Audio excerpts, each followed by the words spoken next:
The wind howled through the pine trees that surrounded the massive stone mansion, perched high in the mountains. Inside, behind heavy oak doors and thick walls, Vincent sat in his leather chair staring at the fireplace. The flames danced and crackled, but they brought him no warmth. Nothing had felt warm in the 3 years since his wife passed away. Vincent was a man of considerable wealth. His grandfather had built a logging empire in these mountains, and Vincent had turned that into something even bigger. But money, as he'd learned the hard way, couldn't buy back time. It couldn't bring back the sound of his wife's laughter echoing through these empty halls, so he'd done what made sense to him. He'd sent most of the staff away, keeping only Mrs. Chen, his household manager, and brought in people only when absolutely necessary. That's how things had been until 2 months ago, when Mrs. Chen told him they needed help. She was getting older, she said, and the house was too big for one person to manage. Vincent had resisted at first. More people meant more noise, more disruption to the quiet life he'd built. But Mrs. Chen was persistent, and eventually he gave in. The day the new hire arrived, Vincent barely looked up from his newspaper. Mrs. Chen handled everything as she always did. But later that evening, when he passed through the kitchen, he caught his first real glimpse of her. She was young, maybe mid-20s, with dark hair pulled back in a simple ponytail. What caught his attention immediately was the obvious curve of her pregnant belly beneath the plain gray uniform Mrs. Chen had provided. "This is Lucia," Mrs. Chen said, noticing Vincent in the doorway. "She'll be helping with the cleaning and basic household tasks." Lucia turned, and Vincent saw the exhaustion in her eyes, but also something else. Determination, maybe, or desperation. She gave him a small, respectful nod. "Good evening, sir. Thank you for the opportunity." Her voice was soft but steady. Vincent just grunted in acknowledgement and left. He wasn't interested in getting to know the help. That's what he told himself anyway. But over the next few weeks, he couldn't help noticing things. Little things. The way Lucia moved through the house like a ghost, never making unnecessary noise. How she worked steadily, even when he could see her wincing. One hand supporting her lower back. She never complained. Never asked for breaks beyond what Mrs. Chen insisted she take. Then came the conversation that changed everything. Vincent was in his study late one afternoon when he heard Mrs. Chen and Lucia talking in the hallway. He wasn't trying to eavesdrop, but voices carry in these old houses, and the door was slightly open. "You need to be careful," Mrs. Chen was saying, her tone worried. "Mr. Vincent, he's not a bad man, but he doesn't trust easily. His wife's cousin stole from him before she passed. Took jewelry, sold family heirlooms. It broke something in him." "I would never," Lucia started to say. "I know, dear. I believe you. But others have said the same. Just be aware. He might test you. Watch you. Don't give him any reason to doubt." Vincent felt a twinge of shame hearing his own caution described so plainly. But Mrs. Chen wasn't wrong. After Rebecca died, after her cousin's betrayal came to light, something had hardened in him.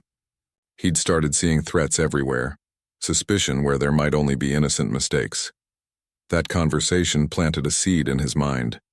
It grew over the following days, fed by his own cynicism and the protective walls he'd built around himself. Everyone wanted something, didn't they? Everyone had an angle. This young woman, pregnant and alone, working in a house filled with valuables. Wouldn't the temptation be overwhelming? He hated himself for thinking it, but he couldn't stop. One evening, about 6 weeks after Lucia had started working for him, Vincent made a decision. He would test her.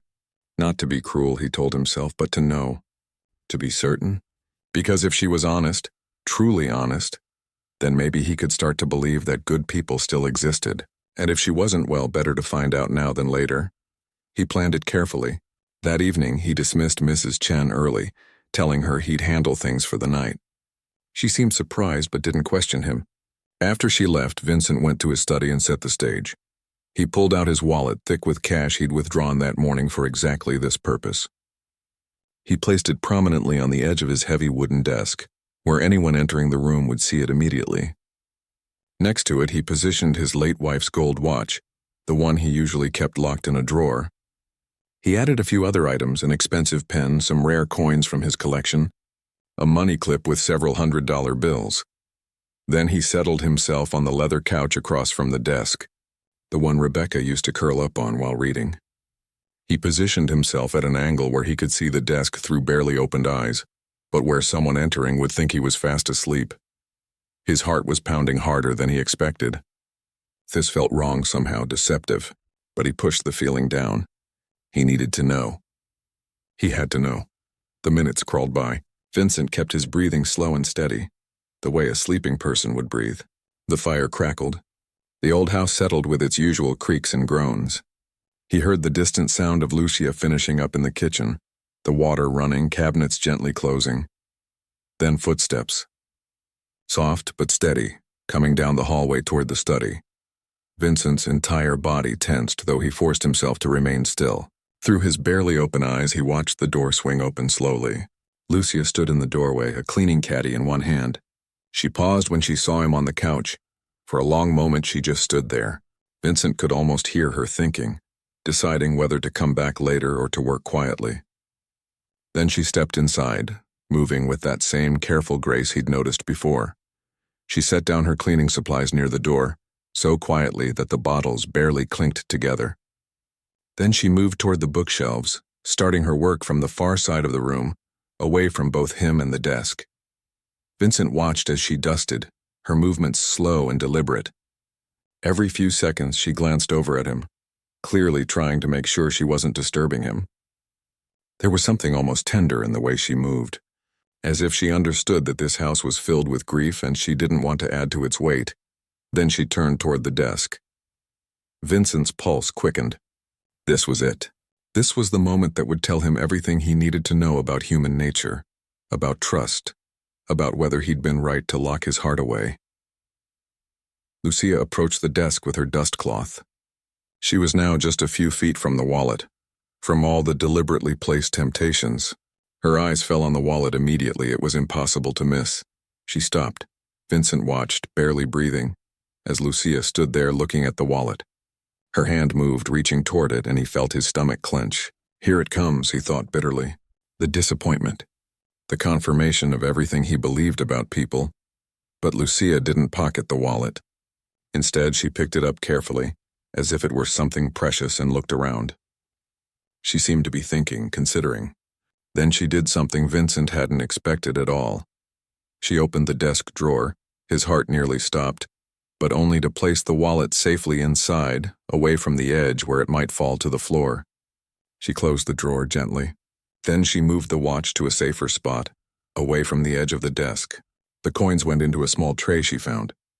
Everything she touched, she handled with care, repositioning things so they were safer, more secure. Vincent felt something crack in his chest, some hard shell around his heart. But Lucia wasn't done. She finished dusting the desk, then looked back at him on the couch. He kept his eyes barely slitted, maintaining his pretense of sleep. He saw her face clearly now, saw the worry crease her forehead. The evening had turned cold, as mountain evenings do, and he knew he must look uncomfortable, curled up on the couch without a blanket. What happened next nearly broke him.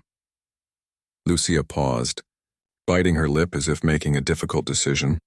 Then slowly she reached up and removed the thin cardigan she wore over her uniform. It was cheap, worn at the elbows, clearly one of her only warm layers.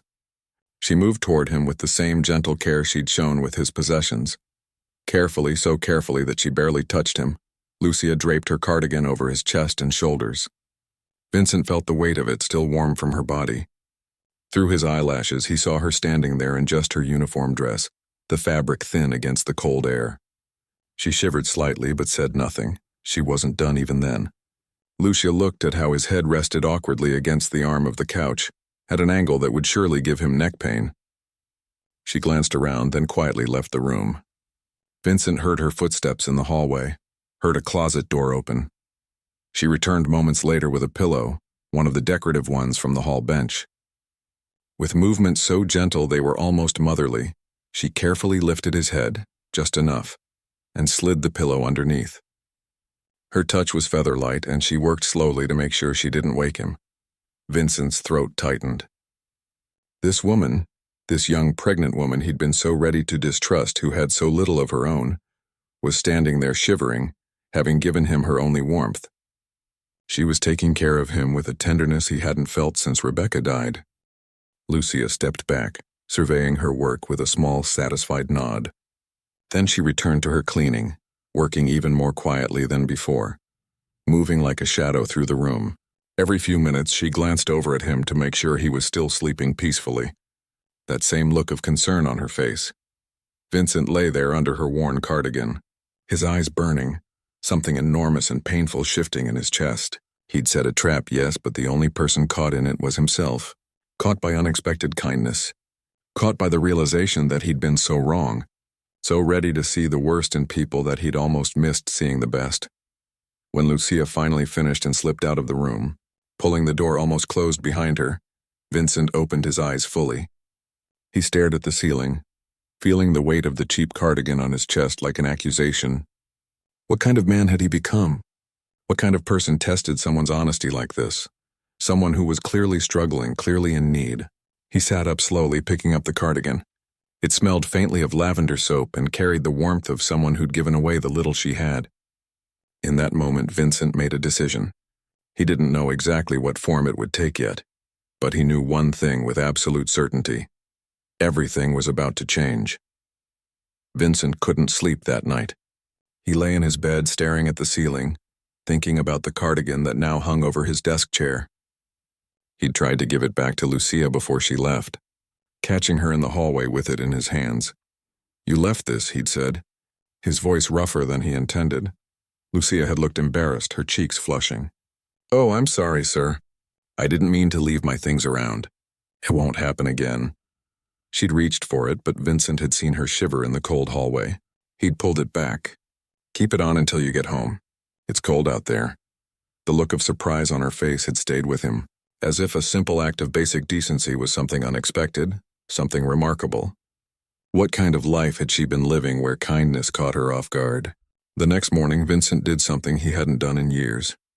He went down to breakfast early, when he knew Mrs. Chen would be in the kitchen preparing the day's meals, and when he knew Lucia would be starting her morning tasks. "Morning," he said gruffly, pouring himself coffee. Mrs. Chen raised her eyebrows but said nothing. Lucia, who was wiping down the counters in the adjacent pantry, nearly dropped her cloth. "Good morning, sir," she said quietly, looking uncertain about whether she should continue working or leave. "Stay," Vincent said, surprising himself. "I wanted to ask you something." Lucia waited, her hands clasped in front of her, looking nervous. "How far do you live from here?" She blinked, clearly not expecting that question. "About 3 miles, sir." "Down the mountain road, and you walk?" A pause. "Yes, sir." "Every day?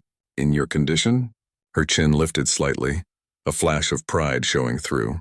"I'm perfectly capable of walking, sir. The exercise is good for me and the baby." Mrs. Chen made a small noise from the stove, something between sympathy and disapproval. Vincent glanced at her, then back at Lucia. "That's 6 miles a day. Up and down a mountain road." "I don't mind, sir," but Vincent could see she did mind. He could see the exhaustion in her eyes, the way she shifted her weight to ease the pressure on her feet. He thought about her walking that distance in the cold, in the dark, pregnant and alone.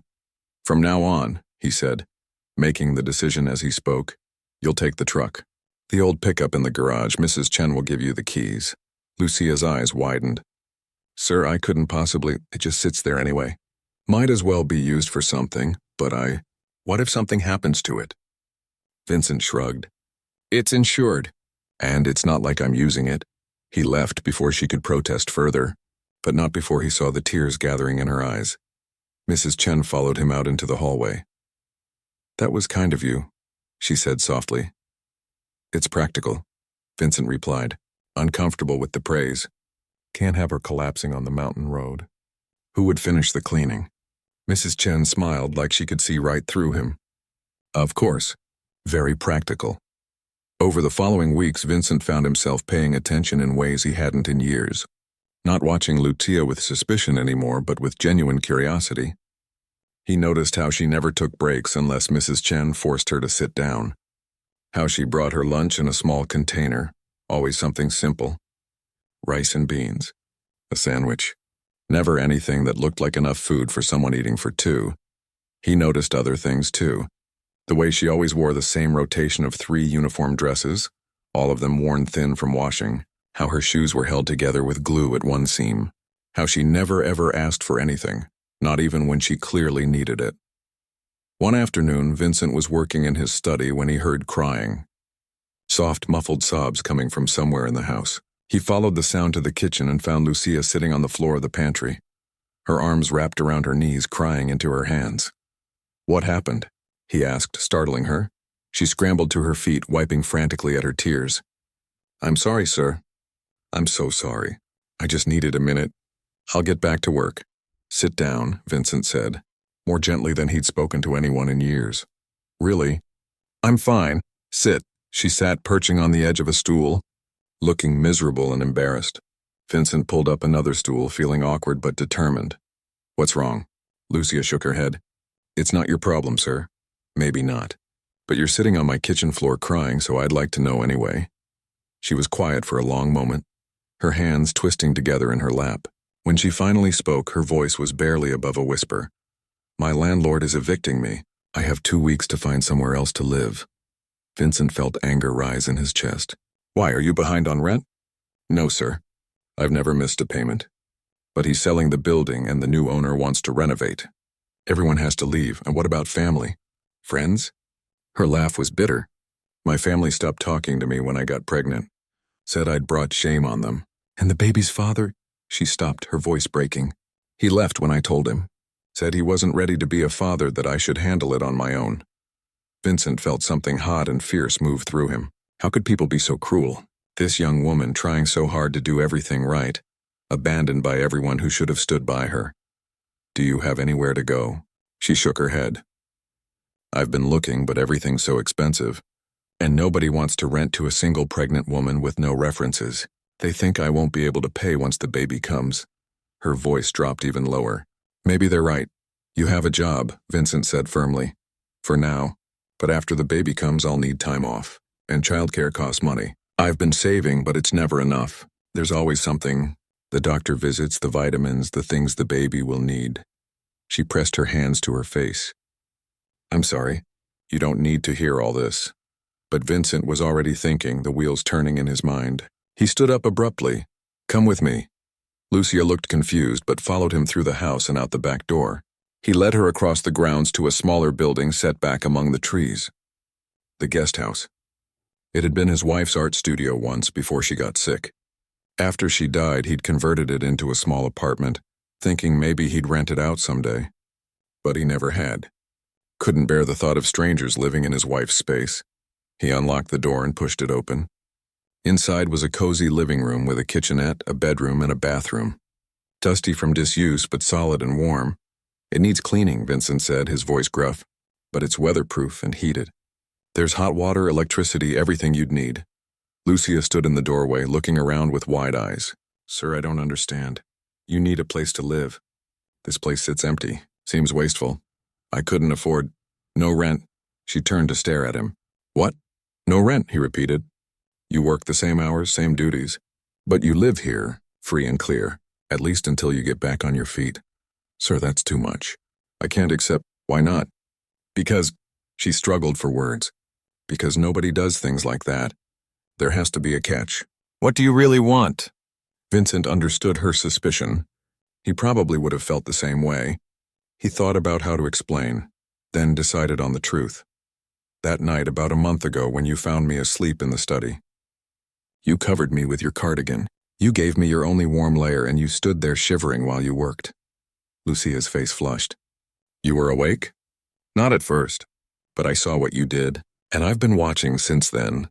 Really watching. You work harder than anyone I've ever employed. You're honest, kind, and you never complain even when you have every reason to. So here's what I want in return for letting you stay here. I want you to take care of yourself and that baby. I want you to stop walking 6 miles a day when you're 7 months pregnant. I want you to eat proper meals and get enough rest. That's it. That's all I want."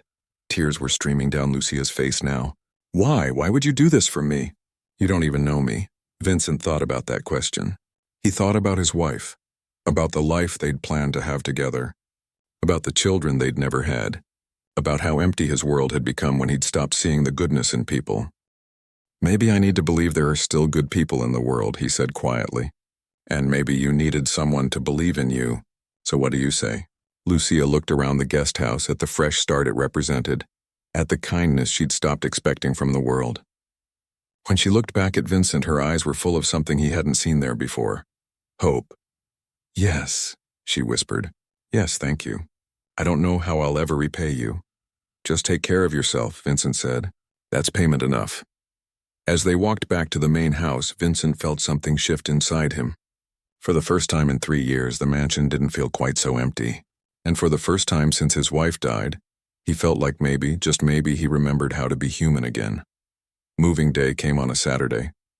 Vincent watched from his study window as Lucia arrived in the old pickup truck, her entire life packed into 2 small suitcases and 3 cardboard boxes. That was it. Everything she owned fit in the bed of a truck with room to spare. Something about that image bothered him for the rest of the day. Mrs. Chen helped Lucia settle into the guest house while Vincent pretended to work on paperwork. But he couldn't concentrate. He kept thinking about those 2 suitcases, those 3 boxes, a whole life reduced to so little. That evening, he found himself knocking on the guest house door. Lucia answered, looking surprised to see him. Is everything okay with the place? He asked. Heat working? Water pressure all right? Everything's perfect, sir. More than perfect. I can't thank you enough. Good. That's good. He shifted his weight, feeling awkward. Listen, tomorrow Mrs. Chen usually does the grocery shopping for the main house. Make a list of what you need. Put it on the household account. Oh no, sir, I couldn't. You're living on the property now. It's easier to just order everything together. More efficient. Lucia looked like she wanted to argue, but finally nodded. Just a few basics, then. Thank you. But when Vincent saw her list the next morning, it was exactly what he'd expected. Rice, beans, bread, eggs. The bare minimum. Nothing extra, nothing special. He picked up the list and added things without asking. Fresh fruit, vegetables, chicken, cheese, milk, orange juice. Things a pregnant woman should be eating. When Mrs. Chen raised her eyebrows at the expanded list, he just shrugged. She's eating for 2. She needs proper nutrition. Over the following weeks, a routine developed.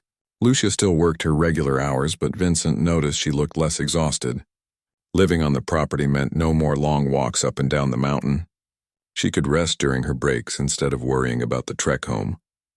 Vincent found himself checking on her more often than necessary, making sure the heat was working properly, asking if she needed anything fixed. Once, he brought over a rocking chair he'd found in storage, claiming it was just taking up space in the attic. Every mother needs a rocking chair, he'd said gruffly, setting it by the window in the guest house living room. Lucia had run her hand over the smooth wood, her eyes shining. This is beautiful. It was my grandmother's, just collecting dust up there. What he didn't tell her was that he'd spent 2 days cleaning and refinishing it, making sure it was perfect. Mrs. Chen noticed, of course. She noticed everything. You're getting attached, she said one morning while they had coffee in the kitchen. I'm being practical, Vincent replied. She works better when she's not worried about survival. Mrs. Chen smiled into her cup. Very practical. That's why you spent 3 hours yesterday building shelves for the baby's room in the guest house. Vincent had no good answer for that. The truth was, he had gotten attached, not in any inappropriate way, but in the way you get attached to people who remind you that goodness still exists.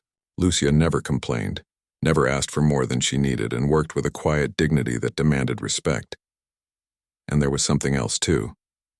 Something he barely admitted to himself. Having her on the property, hearing life in the guest house, seeing lights on in those windows at night, it made the estate feel less like a tomb and more like a home again. One evening in late November, Vincent was reading in his study when he heard a knock. Lucia stood in the doorway, wringing her hands nervously.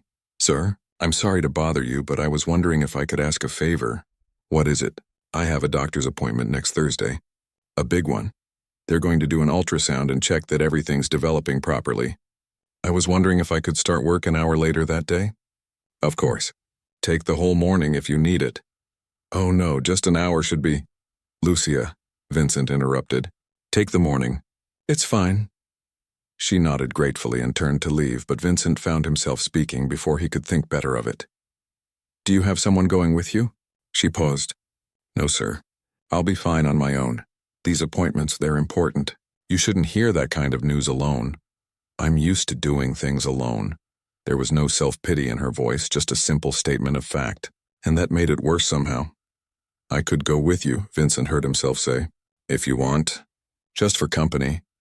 Lucia turned around slowly, her expression uncertain. You don't have to do that, sir.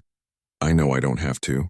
But my wife and I, we always wanted children. Never got the chance. I'd like to be there if you're comfortable with it. But only if you want someone there. For a long moment, Lucia just looked at him. Then quietly she said, I'd like that very much. Thank you. Thursday morning arrived cold and bright. Vincent drove them down the mountain in his car, not the old pickup. Lucia was quiet, fidgeting with the hem of her sweater. Nervous? He asked. Terrified, she admitted. What if something's wrong? What if the baby isn't developing properly? I don't have insurance, so if there are complications... One thing at a time, Vincent said firmly. Let's see what the doctor says first. And don't worry about money. We'll figure that out if we need to. At the clinic, Vincent sat in the waiting room while Lucia went in for the initial exam. When the nurse called her back for the ultrasound, she looked at Vincent. You can come too if you'd like, the nurse said. Many patients bring support persons for the ultrasound. Vincent looked at Lucia, who nodded shyly, so he followed them into the dimmed room, feeling out of place and emotional in equal measure. The technician squeezed gel onto Lucia's belly and moved the wand around. Static filled the screen, then suddenly there it was. A baby, tiny and perfect, moving slightly, heart beating in a rapid flutter. Everything looks good, the technician said, smiling. Would you like to know the gender? Lucia's hand found Vincent's and squeezed. Yes, please. Congratulations. You're having a girl. Vincent felt his throat close up. He watched Lucia's face as she stared at the screen, tears streaming down her cheeks. This tiny person, this new life that hadn't even entered the world yet, already had someone fighting for her, already had a mother who would do anything to give her a good life. A girl, Lucia whispered. I'm having a daughter. On the drive home, she was quiet again, but a different kind of quiet, peaceful, happy. She kept touching her belly, as if trying to feel closer to the baby girl she'd just seen on the screen. Thank you for coming with me, she said, as they climbed back up the mountain road. You didn't have to, but it meant a lot, not being alone for that. I'm glad I was there, Vincent said, and meant it. When they got back to the estate, Vincent made a decision. He went up to the attic and started going through boxes he hadn't opened in years, his wife's things, items he'd packed away because they hurt too much to look at. He found what he was looking for in the third box, baby clothes that his wife had collected over the years, hopeful purchases made whenever she saw something sweet in a shop, little dresses and soft blankets and tiny socks, all in shades of pink and yellow and white, saved for a daughter who never came. Vincent carried the box down to the guest house that evening. When Lucia opened the door, he held it out to her. These were my wife's, he said. She bought them over the years. For a baby we never had. I'd like you to have them. For your daughter. Lucia opened the box carefully, lifting out a tiny dress with embroidered flowers. Her hands trembled. Sir, these are precious. I couldn't possibly. They should be used, Vincent said firmly. They should dress a real baby, not sit in a box in my attic, please. It would mean a lot to me. It would mean a lot to my wife, too, if she were here. Lucia looked up at him with tears in her eyes. Are you sure? I'm sure. She set the box down carefully and did something unexpected. She hugged him. Just briefly, just a quick embrace, but it was the first real human contact Vincent had experienced since his wife died. He stood there stunned, feeling something crack open inside his chest. Thank you, Lucia whispered. For everything. For seeing me as a person, not just someone to pity or judge. For giving me hope when I'd run out of it. After she went back inside, Vincent stood on the path between the guest house and the main house, looking up at the stars beginning to appear in the darkening sky. He thought about his wife, about the family they'd dreamed of having, about how life rarely turns out the way you plan. But maybe, he thought, sometimes it turns out different in ways you never expected. Different in ways that still matter. Still count. He walked back to the main house feeling lighter than he had in 3 years. The estate didn't feel quite so empty anymore, and neither did he. December came to the mountains with heavy snow and winds that howled through the trees at night. Vincent found himself checking the guest house more frequently, making sure the heat was holding up, that Lucia had enough firewood for the small fireplace in the living room. She was 8 months pregnant now, moving more slowly, one hand always supporting her lower back. Vincent had quietly reduced her work duties without telling her, handling things himself or asking Mrs. Chen to take over the heavier tasks. When Lucia protested, he just said the house didn't need as much cleaning in winter anyway. It was a lie, but a kind one. One morning, Vincent came down to breakfast and found Mrs. Chen looking worried. "What's wrong?" he asked. "Lucia didn't come to the kitchen this morning. She always comes by for coffee around 7. It's past 8 now." Vincent felt his stomach drop. He was out the door before Mrs. Chen could say another word, crossing the snowy path to the guest house in his slippers. He knocked, then knocked again when there was no answer. "Lucia, are you all right?" He heard a muffled sound from inside. Without thinking, he tried the door. It was unlocked. He pushed it open and found Lucia sitting on the floor of the bathroom, her face pale and streaked with tears. "I'm sorry," she said immediately. "I was going to come to work, but I got dizzy and I fell. I didn't hurt the baby. I checked, but I can't seem to get up." Vincent was beside her in seconds, helping her to her feet carefully. "Did you eat breakfast?" She shook her head. "I felt sick when I woke up. I thought it would pass." "When's the last time you ate anything?" "Yesterday at lunch, I think. I wasn't very hungry at dinner." Vincent felt a flash of anger, not at her, but at the situation, at how she'd been conditioned to ignore her own needs, to push through discomfort, to never ask for help. "Stay here," he said firmly. He went to her tiny kitchen and found it almost empty. Some crackers, a bit of bread, nothing substantial. He'd seen her list from the grocery order, seen how she always asked for the minimum. But he hadn't realized she was rationing even that. He went back to the main house and returned with a tray. Toast with butter and jam, orange juice, a banana, some cheese. Simple things, but real food. "Eat," he commanded, setting the tray on her coffee table. "Sir, I should really get to work. You're not working today. You're resting. And you're eating. All of it." Lucia looked like she might argue, but the smell of the toast seemed to change her mind. She ate slowly at first, then faster, like someone who'd been hungrier than she wanted to admit. Vincent sat across from her, watching. When she finished, he spoke carefully. "I want you to start taking meals in the main house. Breakfast, lunch, and dinner. Mrs. Chen cooks anyway, and there's always too much food. You're not imposing. You're doing us a favor by not letting it go to waste. I can't ask you to—" "You're not asking. I'm telling you. Starting tomorrow, you eat with us. That's final." Something in his tone must have convinced her, because she just nodded, tears gathering in her eyes again. "Why are you so good to me?" she whispered. Vincent thought about that question. He'd been asking himself the same thing. At first, he'd told himself it was guilt over testing her. Then it was practicality, keeping an employee healthy. But somewhere along the way, it had become something else entirely. "Because you deserve it," he said simply. "And because I can." Those seemed like good enough reasons to me. From that day forward, Lucia ate her meals in the main house. At first, she was quiet and uncomfortable, clearly not used to sitting at a dining table with her employer. But gradually, she relaxed. Conversations started happening naturally. Small things at first. The weather, something funny that happened during cleaning, a book one of them was reading. Vincent found himself looking forward to mealtimes. The house felt alive again, with someone to talk to share the day with. Mrs. Chen noticed naturally, and kept giving him knowing looks that he steadfastly ignored. One evening after dinner, Lucia lingered at the table. She seemed nervous, fidgeting with her napkin. "Something on your mind?" Vincent asked. "I was wondering," she started, then stopped. "Never mind.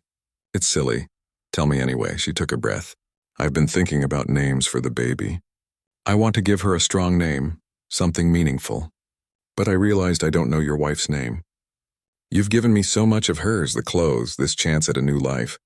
I thought maybe, if you'd be comfortable with it, I could use her name as a middle name. To honor her memory." Vincent felt his eyes sting. He hadn't spoken his wife's name out loud in months. It had hurt too much. "Catherine," he said quietly. "Her name was Catherine." "Catherine," Lucia repeated softly. "That's beautiful. Would you mind if I used it?" "I'd be honored," Vincent managed. She would have loved that. She would have loved you, actually. "You have the same kind heart," she did. They sat in comfortable silence for a moment. Then Lucia spoke again. "I've been thinking about something else too, about after the baby comes. I know I'll need some time off, and I understand if you need to hire someone else. I don't expect you to hold my position. You've already done so much. Stop, Vincent interrupted. Your job isn't going anywhere. Take whatever time you need with your daughter.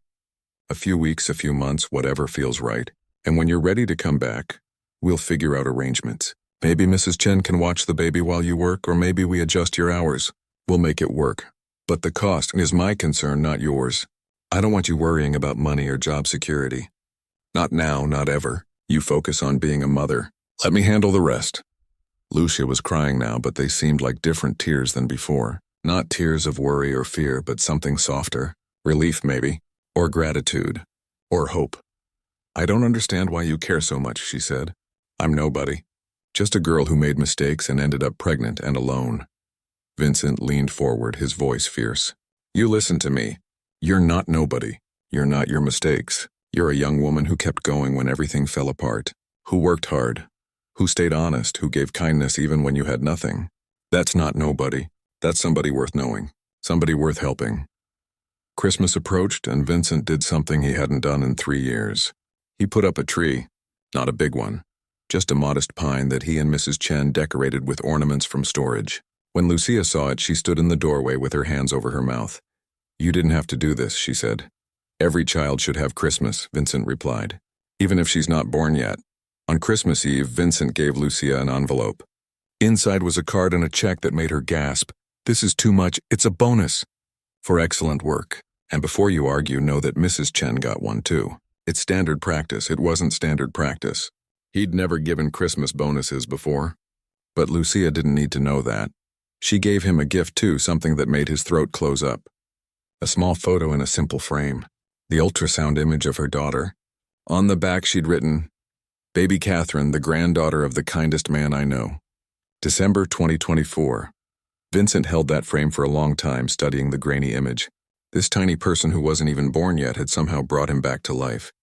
Had reminded him what it felt like to care about something beyond his own grief. Thank you, he said, his voice rough. This means more than you know. That night, sitting by his fire with the ultrasound photo on the mantel, Vincent thought about the strange path life takes. 6 months ago, he'd been alone, bitter, testing people's honesty because he'd forgotten how to trust. Now he was sitting here on Christmas Eve, excited about a baby who wasn't even his. Planning for her arrival, worrying about her mother, feeling things he thought had died with his wife. Life was strange. But maybe, Vincent thought, maybe strange could also be good. Maybe family wasn't always about blood. Maybe sometimes it was about choice. About showing up. About giving someone warmth when they're cold, even if it means standing in the cold yourself. He looked at that ultrasound image again, at the tiny profile of baby Catherine, and smiled. For the first time in 3 years, Vincent was excited about the future. And it felt like coming home. The call came at 2 in the morning on a freezing January night.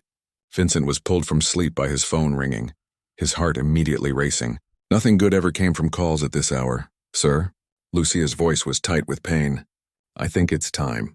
The contractions started about an hour ago, and they're getting closer together. Vincent was out of bed and dressed in under 2 minutes.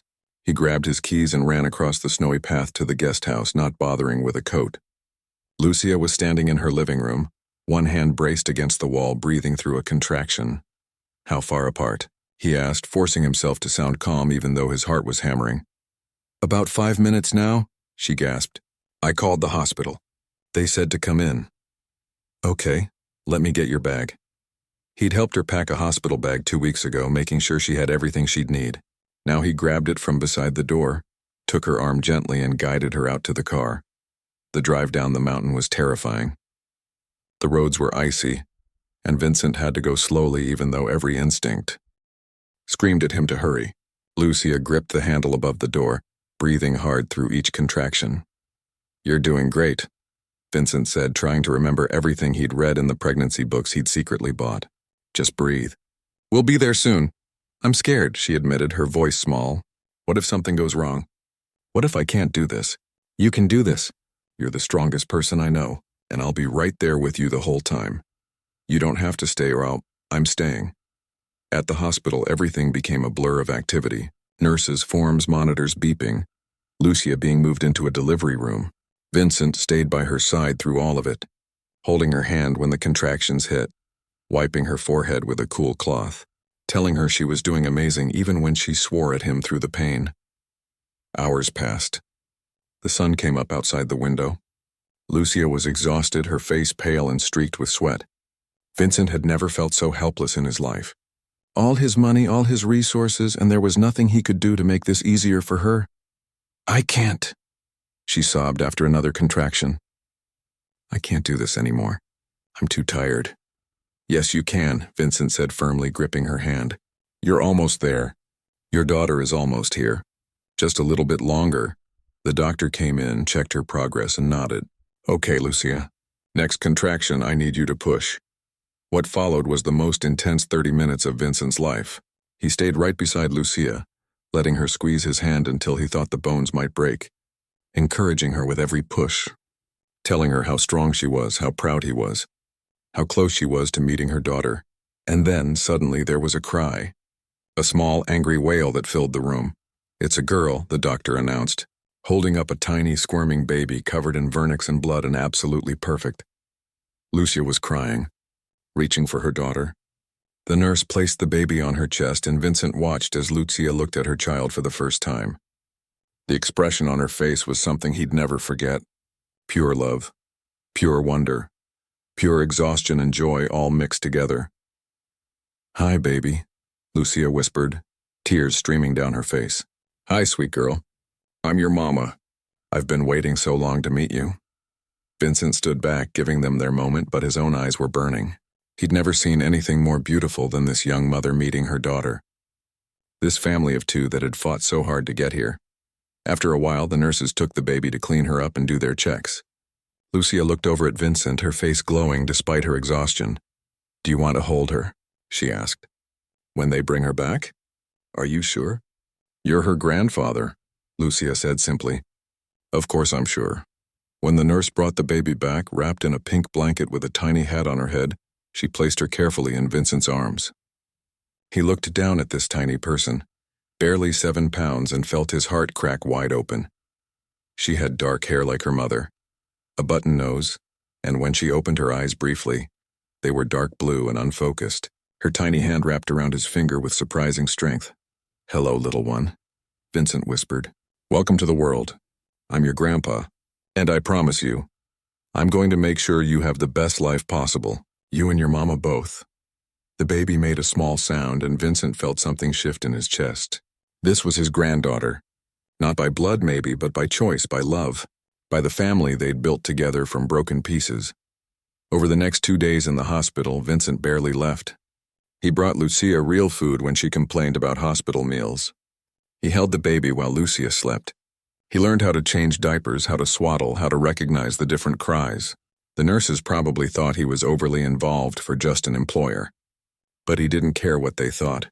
When it was time to go home, Vincent drove them back up the mountain even more carefully than he'd driven down. The baby, officially named Sophie Catherine on her birth certificate, slept peacefully in her car seat. Lucia dozed in the passenger seat, exhausted but content. At the estate, Mrs. Chen had prepared a welcome home celebration. Nothing fancy, just a banner and some balloons, but Lucia cried when she saw it. Vincent carried the baby inside while Mrs. Chen helped Lucia, and together they settled into a new routine. The first few weeks were hard. Sophie woke every 2 hours to eat, and Lucia was exhausted. Vincent found himself getting up too when he heard the baby cry, going to the guest house to help however he could. Holding Sophie while Lucia showered, making bottles, just sitting with them during the long, lonely 3 a.m. feedings. One night, about 3 weeks after Sophie was born, Vincent was sitting in the rocking chair he'd given Lucia, holding the baby while she slept on his chest. Lucia was curled up on the couch, watching them with a soft expression. "Can I ask you something?" she said quietly. "Anything. That first night when you pretended to be asleep and I covered you with my cardigan. You saw what I did?" Vincent nodded. "I was testing you. I'm not proud of it. I'd been hurt before, and I thought everyone had ulterior motives. I was wrong," Mrs. Chen told me eventually, Lucia admitted. "About the test. About why you did it. And you know what I realized? That night changed both our lives. If you hadn't tested me, maybe you never would have really seen me. Never would have offered me the guest house. Never would have become Sophie's grandfather.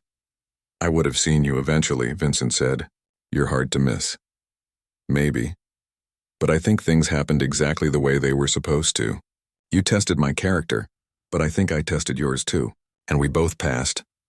Vincent looked down at Sophie sleeping peacefully, then back at Lucia. You know what the crazy thing is? I set up that test thinking I needed to protect myself from people, from trusting the wrong person. But the truth is you saved me. You and this little one. You brought me back to life when I'd given up on living. We saved each other then, Lucia said softly. 2 months later, Vincent did something he'd been thinking about for weeks. He called Lucia into his study where his lawyer was waiting. On the desk were papers, legal documents that he'd had drawn up. What's this? Lucia asked, looking nervous. I want to adopt you, Vincent said directly.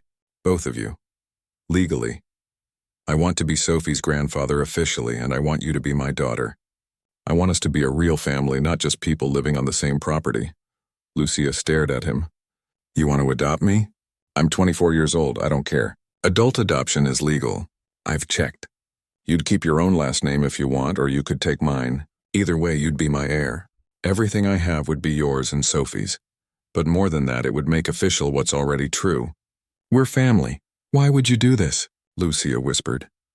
Because 6 months ago I was alone in this big house just waiting to die. Now I have a reason to get up in the morning. I have someone to cook breakfast for, to worry about, to care for. You gave me that. Both of you. You gave me back my life. Let me give you security. Let me give Sophie a grandfather legally, not just in name. Let me be the family you both deserve. Lucia was crying, but she was smiling too. Yes, she said. Yes, absolutely yes. They signed the papers that afternoon. When it was done, Vincent pulled Lucia into a hug. A real one this time, and held his daughter for the first time as his actual daughter. That evening, Vincent sat in his study with Sophie asleep in his arms, looking at the adoption papers on his desk. He thought about the test he'd set up all those months ago, about the wallet and the watch and his cynical assumptions about human nature. He'd been testing Lucia that night, but life had been testing him too. Testing whether he could open his heart again, whether he could trust, whether he could love after loss, whether he could build a new family from the ashes of his old one. And somehow, against all odds, they'd all passed. The house didn't feel empty anymore. It felt full. Full of baby cries and laughter and hope and second chances. Full of the family he'd chosen and who had chosen him back. Sophie stirred in his arms, opening her eyes and looking up at him with that unfocused baby gaze. Vincent smiled down at his granddaughter, at this perfect little person who'd helped heal his broken heart. You know what, little one? He whispered. Sometimes the best things in life come from the people who give you warmth when they have none themselves. Remember that. Outside, snow began to fall softly over the mountain estate, but inside everything was warm.